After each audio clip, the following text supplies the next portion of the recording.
ಇವತ್ತು ಮಸೊಪ್ಪು ಯಾವ ಥರ ಮಾಡಬೇಕು ಅಂತ ಹೇಳ್ಕೊಡ್ತೀನಿ ಬನ್ನಿ.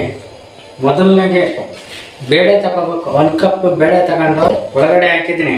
ನೀರಲ್ಲಿ ತೊಳ್ಕೊಳ್ಳಿ 1 ಸಲ 2 ಸಲ. ಒಳಗಡೆ ಹಾಕಿ 2 ಕೂದು ಒಳಗಡೆ ಹಾಕಿ, ಟೊಮೊಟೊ ಹಣ್ಣು 1 ಕೂದು ಒಳಗಡೆ ಹಾಕಿ, 3 ಹಸಿರು ಮೆಣಸಿನ್ಕಾಯಿನ ಕೂದು ಒಳಗಡೆ ಹಾಕಿ, 1 ಗಡ್ಡೆ ಬೆಳ್ಳುಳ್ಳಿಯನ್ನು ಒಳಗಡೆ ಹಾಕಿ, 1 ಸ್ಪೂನ್ ಅರಿಶಿನ, 3/4 ಸ್ಪೂನ್ ಮೆಣಸು ಹಾಕಿ, 1 ಸ್ಪೂನ್ ಎಣ್ಣೆ.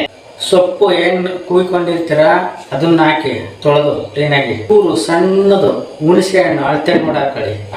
1 ಸ್ಪೂನ್ ಜೀರಿಗೆನ ಒಳಗಡೆ ಹಾಕಿ, ನೀರನ್ನ ಹಾಕಬೇಕು 2 ಲೋಟ ಅಳತೆ ನೋಡಿ ಹಾಕೊಳ್ಳಿ.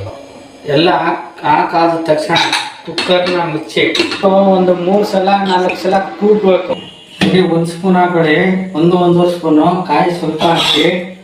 ನಂತರ ನೀವು ಏನು ಬೇಯಿಸ್ಕೊಂಡಿದ್ದೀರಲ್ಲ ನೋಡಿ, ಈ ಸೊಪ್ಪನ್ನ ಒಳಗಡೆ ಹಾಕೊಳ್ಳಿ. ಇದನ್ನ ಸೊಪ್ಪು ಬೇಳೆ ಎಲ್ಲ ರುಬ್ಕೋಬೇಕು. ನೀವು ಟೊಮೊಟೊನ ಕ್ಲೀನಾಗಿ ಎತ್ಕೊಂಡು ಬೇಳೆನ ಎತ್ಕೊಳ್ಳಿ.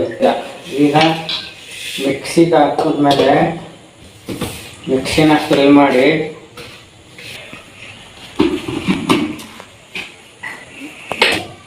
ನೋಡಿ, ಎಲ್ಲ ಪೇಸ್ಟ್ ಆಯಿತು. ಈಗ ರುಬ್ಕೊಂಡ್ರಿ ಇಲ್ವಾ, ಕಾಯ್ತಿದೆ ನೋಡಿ. ಕಾಯ್ತಿರೋದಕ್ಕೆ ಈ ಮಿಕ್ಸಿನಲ್ಲಿ ರೆಡಿ ಮಾಡ್ಕೊಂಡು ರುಬ್ಬಿರೋದನ್ನ ಒಳಗಡೆ ಹಾಕ್ಬೇಕು. ಕುದಲಿ ಇದೆ ಚೆನ್ನಾಗಿ.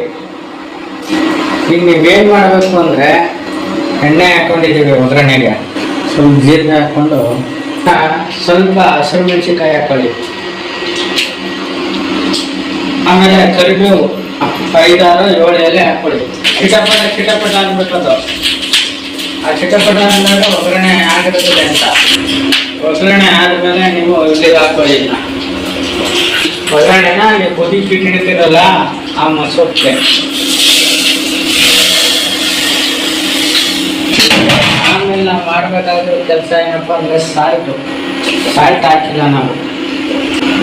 ಸಾಲ್ಟನ್ನು ಹಾಕೊಳ್ಳೋದಕ್ಕೆ ಎಷ್ಟು ಬೇಕೋ ಅಷ್ಟು ಸಾಲ್ಟನ್ನು ಒಂದು ಸ್ವಲ್ಪ ಹೊತ್ತು ಕುದಿಸ್ಬಿಟ್ರೆ